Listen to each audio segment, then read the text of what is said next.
જી નમસ્કાર, હું TR Jadav TR એજ્યુકેશનમાં ફરીથી એક નવા વિડીયોમાં તમારું સ્વાગત છે.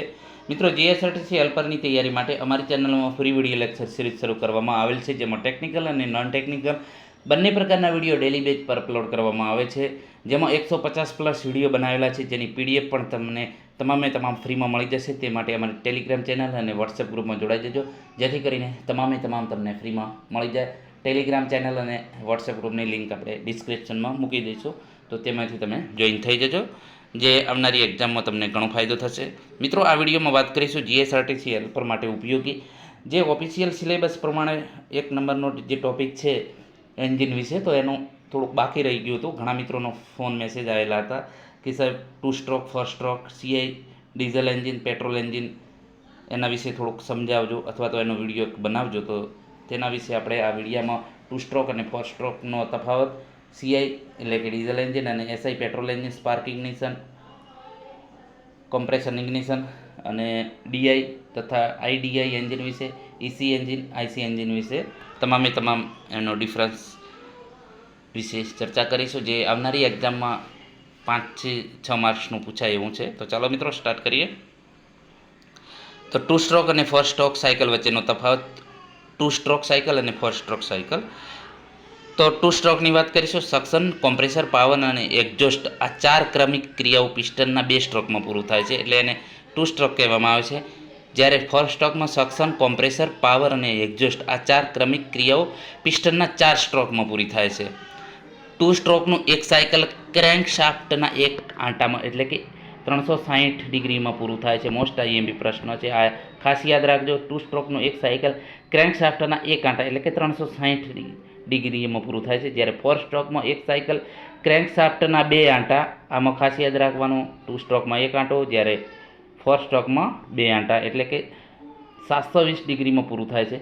સિલિન્ડરમાં હવા, બળતણ અને એક્ઝોસ્ટ ગેસની અવરજવર માટે પોર્ટ હોય છે. ખાસ યાદ રાખજો, 2 સ્ટ્રોકમાં શું હોય છે? પોર્ટ હોય છે. જ્યારે સિલિન્ડરમાં હવા, બળતણ તથા એક્ઝોસ્ટ ગેસની અવરજવર માટે વાલ્વ હોય છે. ખાસ યાદ રાખજો મિત્રો, આ તમને ખ્યાલ હોવો જોઈએ. એના પછી તેમાં ઇનલેટ પોર્ટમાંથી દાખલ થતો ફ્રેશ ચાર્જ ક્રેન્ક કેસમાં આવે છે. ખાસ યાદ રાખવાનું, ક્રેન્ક કેસમાં આવે છે. ઇનલેટ પોર્ટમાંથી દાખલ થતો 2 સ્ટ્રોકમાં જે છે ફ્રેશ ચાર્જ ક્રેન્ક કેસમાં આવે છે. જ્યારે 4 સ્ટ્રોકમાં તેમાં ઇનલેટ વાલ્વ દ્વારા દાખલ થતો ફ્રેશ ચાર્જ સિલિન્ડરમાં દાખલ થાય છે. ખાસ યાદ રાખવાનું છે. પોર્ટ સિલિન્ડરની દિવાલમાં હોલ કોતરીને બનાવવામાં આવે છે. જે પોર્ટ છે સિલિન્ડરની દિવાલમાં હોલ કોતરીને બનાવવામાં આવે છે. જ્યારે વાલ્વ છે સિલિન્ડર બ્લોક તથા હેડમાં અલગ રીતે ફિટ કરેલા હોય છે. આ પણ ખાસ યાદ રાખજો, મોસ્ટ આઈએમપી પ્રશ્ન છે. પિસ્ટનની દિવાલની મદદથી ચોક્કસ સમય પોર્ટ ખોલ બંધ કરવામાં આવે છે. પિસ્ટનની દિવાલની મદદથી પિસ્ટનની દિવાલની મદદથી ચોક્કસ સમય પોર્ટ ખોલ બંધ કરવામાં આવે છે. જ્યારે 4 સ્ટ્રોકમાં વાલ્વ ઓપરેટિંગ મિકેનિઝમ હોય છે, એના મદદથી વાલ્વ ખોલ બંધ કરવામાં આવે છે. ક્રેન્ક શાફ્ટના દરેક આંટામાં એટલે કે 360માં એક પાવર સ્ટ્રોક થવાથી એન્જિનની તાકાત વધુ હોય છે. જ્યારે ક્રેન્ક શાફ્ટના 2 આંટા એકવાર 720 ડિગ્રીના એક પાવર સ્ટ્રોક થવાથી એન્જિનની તાકાત પ્રમાણમાં ઓછી હોય છે. આ પણ ખાસ ધ્યાન રાખવાનું. આ પ્રશ્ન પૂછાય છે 2 સ્ટ્રોક કે 4 સ્ટ્રોકમાં કોની પાવર વધુ કોણ પેદા કરે છે? તો 2 સ્ટ્રોક. 2 પાવર સ્ટ્રોક વચ્ચેનું અંતર ઓછું હોવાથી ફ્લાયવ્હીલ નાનું અને હળવું હોય છે. જ્યારે 2 પાવર સ્ટ્રોક વચ્ચેનું અંતર વધુ હોવાથી ફ્લાયવ્હીલ મોટું રાખવામાં અને વજનદાર હોય છે. આ પણ ખાસ યાદ રાખવાનું. એના પછી તેમાં ઇનલેટ, ટ્રાન્સફર અને એક્ઝોસ્ટ એમ 3 પોર્ટ હોય છે. ઇનલેટ, ટ્રાન્સફર અને એક્ઝોસ્ટ. જ્યારે આમાં ઇનલેટ અને એક્ઝોસ્ટ 2 પ્રકારના વાલ્વ હોય છે. એના પછી વાત કરીશું ટ્રાન્સફર અને એક્ઝોસ્ટ પોર્ટ સામસામે હોવાથી અનબર્ડન ફ્યુઅલ સિલિન્ડરની બહાર જવાથી એવરેજ ઓછી આવે છે. જ્યારે તેમાં વાલ્વની સીલબંધ રચનાના કારણે ફ્યુઅલનું સંપૂર્ણ દહન થવાથી એવરેજ વધુ આવે છે. 4 સ્ટ્રોકમાં 2 સ્ટ્રોકમાં પેટ્રોલ સાથે તૂટી ઓઇલ મિક્સ કરીને લુબ્રિકેશન થતું હોવાથી એક્ઝોસ્ટ ગેસમાં ઓઇલના ભેજના કારણે સાયલેન્સર અમુક સમય જામ થઈ જાય છે. જ્યારે એન્જિનની લુબ્રિકેશન સિસ્ટમ અલગ હોવાથી ડ્રાય અને ક્લીન એક્ઝોસ્ટ ગેસના કારણે સાયલેન્સર ચોખ્ખું રહે છે. આ પણ ખાસ યાદ રાખજો મિત્રો. ટ્રાન્સપોર્ટ પોર્ટમાં સિલિન્ડરમાં દાખલ થતા વાયુને ટીડીસી તરફ ધકેલવાનો ડોમ હેડવાળો પિસ્ટન વપરાતો હોવાથી ઊંચું રેશિયો મેળવી શકાતું નથી. જ્યારે વાલ્વની સીલબંધ રચનાના કારણે લીકેજ થતું ન હોવાથી સપાટ કે ખાડાવાળા માથાનો પિસ્ટન હેડનો જે ઉપયોગ લઈ ઊંચો કોમ્પ્રેશન રેશિયો મેળવી શકાય છે. ખાસ યાદ રાખજો, ઊંચો કોમ્પ્રેશન રેશિયો 4 સ્ટ્રોકમાં અને નીચો 2 સ્ટ્રોકમાં. તેના નાના અને હળવા એન્જિનનો ઉપયોગ થતો હોવાથી ઓછી ગરમીના કારણે એર કુલિંગ સિસ્ટમનો ઉપયોગ થાય છે. 2 સ્ટ્રોકમાં એર કુલિંગનો ઉપયોગ થાય છે. એનું કારણ પણ બતાવેલું કે નાના તથા હળવા એન્જિનમાં ઉપયોગ થતો હોવાથી. તેનો ઉપયોગ ભારે અને હેવી ડ્યુટી એન્જિનોમાં થતો હોવાથી વોટર કુલિંગ સિસ્ટમ ઉપયોગ થાય છે. પરીક્ષામાં પૂછાય કે ભારે તથા હેવી ડ્યુટી એન્જિનમાં કયા પ્રકારનું વપરાય છે, 2 સ્ટ્રોક કે 4 સ્ટ્રોક એન્જિન? તો 4 સ્ટ્રોક. નાના ફ્લાયવ્હીલ અને પોરની રચનાના કારણે એન્જિનનું કદ, વજન અને કિંમત પ્રમાણમાં ઓછી હોય છે. મોટા ફ્લાયવ્હીલ, વાલ્વ તથા વાલ્વ ઓપરેટિંગ મિકેનિઝમના ભાગોના કારણે એન્જિનનું કદ, વજન અને કિંમતના પ્રમાણમાં વધુ હોય છે. 2 સ્ટ્રોક એન્જિનમાં પેટ્રોલ સાયકલનો ઉપયોગ થાય છે, ખાસ યાદ રાખવાનો. 4 સ્ટ્રોકમાં પેટ્રોલ તથા ડીઝલ તથા ગેસ એન્જિન વપરાય છે. આ એન્જિન મોટાભાગે 2 વ્હીલર જેવા કે મોપેડ, સ્કૂટર, મોટરસાયકલ વગેરે હળવા વાહનોમાં વપરાય છે. જ્યારે 4 સ્ટ્રોક એન્જિન હળવા, મધ્યમ તથા ભારે વાહનો જેવા કે જીપ, કાર, ટ્રક, બસ, ટ્રેક્ટર વગેરેમાં ઉપયોગ થાય છે. જે મિત્રો આમાંથી ઘણું એવું પૂછાઈ શકે છે 4 થી 5 માર્ક્સનું. એના પછી વાત કરીશું જે છે એસઆઈ એન્જિન એટલે કે સ્પાર્ક ઇગ્નિશન અને સીઆઈ એન્જિન કોમ્પ્રેશન ઇગ્નિશન, તો તેના વિશે ચર્ચા કરીશું. સ્પાર્ક ઇગ્નિશન, તો તેને એસઆઈને સ્પાર્ક ઇગ્નિશન તરીકે ઓળખવામાં આવે છે, જ્યારે આને કોમ્પ્રેશન ઇગ્નિશન. તેમાં ફ્યુઅલ તરીકે પેટ્રોલનો ઉપયોગ થાય છે, તો આમાં ડીઝલનો ઉપયોગ થાય છે. તેમાં ફ્યુઅલ દહન વીજળીના તણખા દ્વારા થાય છે. તેમાં ફ્યુઅલનું દહન ઊંચા દબાણ તથા તાપમાને દબાયેલી હવા પર ડીઝલનો સ્પ્રે કરવાથી આપમેળે થાય છે, ખાસ યાદ રાખવાનું. તેમાં દબાણ ગુણોત્તર એટલે કે કોમ્પ્રેશન રેશિયો જે છે દબાણ ગુણોત્તર 7:1 થી 10:ની વચ્ચે રાખવામાં આવે છે, ખાસ યાદ રાખવાનો. અહીં જે છે એનો દબાણ ગુણોત્તર 17:1 થી 20 વચ્ચે રાખવામાં આવે છે. મોસ્ટ આઈએમપી પ્રશ્ન છે.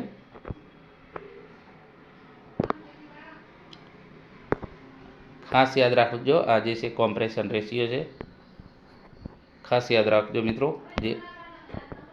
એના પછી વાત કરીશું તેમાં સ્પાર્ક પ્લગમાંથી સ્પાર્ક ઉત્પન્ન કરવા માટે ઇલેક્ટ્રિક સર્કિટવાળી ઇગ્નિશન સિસ્ટમ આપવામાં આવે છે, જ્યારે આમાં high pressure fuel injection system હોય છે. તેમાં કોમ્પ્રેશન પ્રેશર 7 થી 14 kg સેમી સ્ક્વેર જેટલું ને તાપમાન 250 સેન્ટીગ્રેડ જેટલું હોય છે, જ્યારે આમાં 25 થી 30 kg સેમી સ્ક્વેર જેટલું હોય છે કોમ્પ્રેસર પ્રેશર, જ્યારે તેનું તાપમાન 600 સેન્ટીગ્રેડ જેટલું હોય છે. કોમ્પ્રેશન રેશિયો ઓછો હોવાથી હળવા પાવર સ્ટ્રોકના કારણે પ્રમાણમાં હળવા ભાગોની જરૂર પડે છે, જ્યારે કોમ્પ્રેશન રેશિયો ઊંચો હોવાથી શક્તિશાળી પાવર સ્ટ્રોકનું વાઇબ્રેશન સહન કરવા વધુ મજબૂતની જરૂર પડે છે, મજબૂત ભાગોની. એના પછી ઝડપથી સ્પીડ મેળવવા માટે વધુ સ્પીડવાળા વાહનોમાં વધુ વપરાય છે, અને વધારે તાકાત મેળવવા વજનનું વહન કરતા વાહનોમાં વધુ વપરાય છે. હળવા તથા નાના ભાગોના કારણે એન્જિનનું કદ, કિંમત તથા વજન ઓછું હોય છે, જ્યારે મોટા તથા મજબૂત ભાગોના કારણે એન્જિનનું કદ, કિંમત તથા વજન વધુ હોય છે. એ પ્રમાણે અહીં તમે જોઈ શકો છો સિલિન્ડરમાં ઓછા દબાણ તથા તાપમાનને કારણે કુલિંગ સિસ્ટમમાં રેડિએટરનું કદ નાનું હોય છે, જ્યારે આમાં રેડિએટર મોટા પ્રમાણમાં હોય છે. અને વોટર કુલિંગ સિસ્ટમ એના જે છે સિલિન્ડરમાં ઊંચું દબાણ અને તાપમાનના કારણે કુલિંગ સિસ્ટમમાં વધુ પાણી જાળવા રેડિએટર મોટા કદનું હોય છે. સક્શન સ્ટ્રોકમાં હવા પેટ્રોલનું મિશ્રણ સિલિન્ડરમાં દાખલ થાય છે, જ્યારે આમાં શુદ્ધ હવા સિલિન્ડરમાં. ખાસ યાદ રાખજો મિત્રો, એસઆઈ એન્જિનમાં મિશ્રણ તૈયાર કરવા કાર્બોરેટર તથા નવા એન્જિનમાં MPFI પંપ વપરાય છે, ખાસ યાદ રાખજો. જ્યારે સીઆઈ એન્જિનમાં ડીઝલનો સ્પ્રે કરવા FI પંપનો ઉપયોગ કરવામાં આવે છે.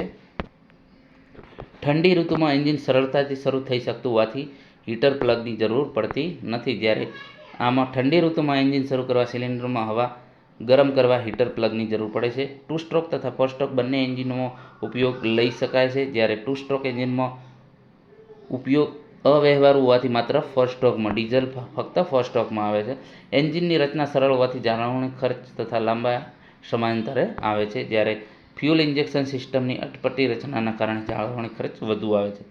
પેટ્રોલનું દહન થયા બાદ કાર્બન ઓછો ઉત્પન્ન થતો હોવાથી લાંબા સમયાંતરે ડીકાર્બોનાઇઝેશન કરવાની જરૂર પડે છે, જ્યારે ડીઝલનું દહન થયા બાદ કાર્બન વધુ ઉત્પન્ન થતો હોવાથી વારંવાર ડીકાર્બોનાઇઝેશન કરવામાં આવે છે. પેટ્રોલ એન્જિનને કોન્સ્ટન્ટ વોલ્યુમ એન્જિન તરીકે ઓળખવામાં આવે છે, જ્યારે કોન્સ્ટન્ટ પ્રેશર તરીકે ડીઝલ એન્જિનને ઓળખવામાં આવે છે. તેમાં જે છે સ્પીડમાં વધઘટ થવા માટે મિશ્રણમાં હવા તથા પેટ્રોલની માત્રામાં ફેરફાર કરી તેનું કુલ કદ અચળ રાખવામાં આવે છે, જ્યારે તેમાં સ્પીડમાં વધઘટ થવા માટે સ્પ્રે થતા ડીઝલની માત્રામાં ફેરફાર કરવામાં આવે છે, પરંતુ સિલિન્ડરમાં જે કુલ કદમાં દાખલ થતી હવાના એક સરખા દબાણથી દબાવીને દબાણ અચળ રાખવામાં આવે છે. તેનો ઉપયોગ સ્કૂટર છે, મોટરસાઇકલ છે, કાર જેવા હળવા વાહનોમાં થાય છે, જ્યારે આનો ઉપયોગ જે 4 સ્ટ્રોકનો કાર, ટ્રક, બસ, ટ્રેક્ટર જેવા ભારે વાહનોમાં ઉપયોગ થાય છે સીઆઈ એન્જિનનો. એના પછી વાત કરીશું ડાયરેક્ટ ઇન્જેક્શન એન્જિન અને ઇનડાયરેક્ટ ઇન્જેક્શન એન્જિન, એના વિશે પણ ચર્ચા કરી લઈએ. તો ડીઆઈ એન્જિન અને આઈડીઆઈ એન્જિન, તો કે તેને ડાયરેક્ટ ઇન્જેક્શન એન્જિન તથા ઓપન ચેમ્બર એન્જિન તરીકે પણ ઓળખવામાં આવે છે, જ્યારે તેને ઇનડાયરેક્ટ ઇન્જેક્શન એન્જિન અથવા તો ક્લોઝ ચેમ્બર એન્જિન તરીકે ઓળખવામાં આવે છે. તેમાં ડીઝલનો spray direct main combustion chamber એટલે કે પિસ્ટનના હેડ પર થાય છે, જ્યારે પિસ્ટનનો સ્પ્રે પ્રી કમ્બશન ચેમ્બરમાં થાય છે. તેમાં કમ્બશન ચેમ્બરની રચના એકદમ સરળ હોય છે, જ્યારે આમાં પ્રી કમ્બશન ચેમ્બરના કારણે રચનામાં થોડી અટપટી હોય છે. એન્જિન ઠંડુ હોય તો પણ સરળતાથી શરૂ કરી શકાય, તેમાં હીટર પ્લગ હોતા નથી, જ્યારે આમાં પ્રી કમ્બશન ચેમ્બરમાં હીટર પ્લગ આપેલા હોય છે. એના પછી વાત કરીશું તેમાં એક તબક્કામાં સીધું મેઇન કમ્બશન ચેમ્બરમાં ફ્યુઅલ દહન થાય છે. તેમાં પહેલા પ્રી કમ્બશન ચેમ્બરમાં અધકચરું ફ્યુઅલ બળી તેનું બીજા તબક્કે મેઇન કમ્બશન ચેમ્બરમાં સંપૂર્ણ દહન થાય છે.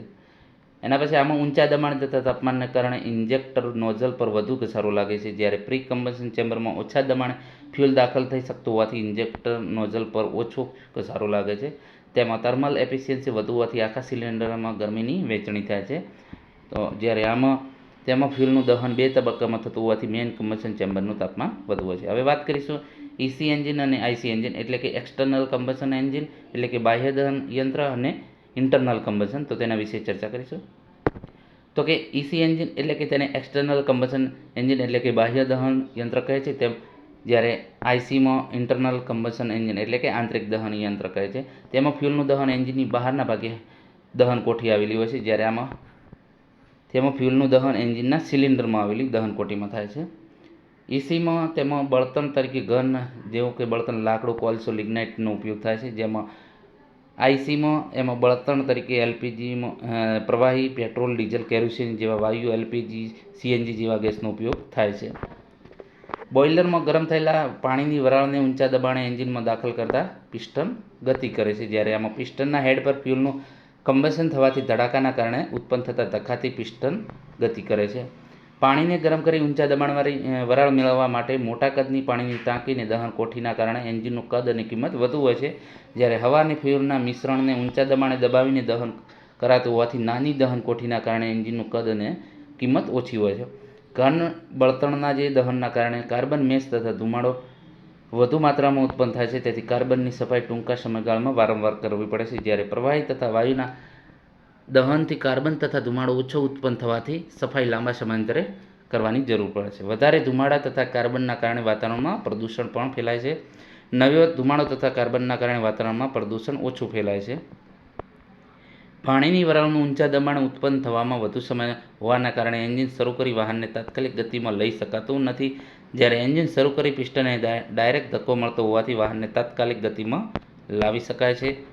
આનો ઉપયોગ આવા એન્જિનો રેલવેમાં વપરાતા જૂના લોકોમોટિવ એન્જિન તથા આગબોર્ડ સ્ટીમરમાં ઉપયોગ લેવાતા હતા, જ્યારે આઈસી એન્જિન આનો ઉપયોગ ઓટોમોટિવ વાહનો, એરોનોટિકલ વાહનો, રેલવે તથા સમુદ્રી વાહનોમાં થાય છે. તો મિત્રો, જે સીઆઈ એન્જિન, એસઆઈ એન્જિન વિશે સંપૂર્ણ ચર્ચા કરી. જો વિડીયો પસંદ આવે તો લાઇક, શેર અને મિત્રો ચેનલને સબસ્ક્રાઈબ કરવાનું ન ભૂલતા. Thank you for watching this video. જે 2 stroke, 4 stroke, CI, SI, DI, IDI engine, EC, IC વિશે સંપૂર્ણ ચર્ચા કરી. તો જે આવનારી એક્ઝામમાં તમને ઘણો ફાયદો થશે. Thank you for watching this video.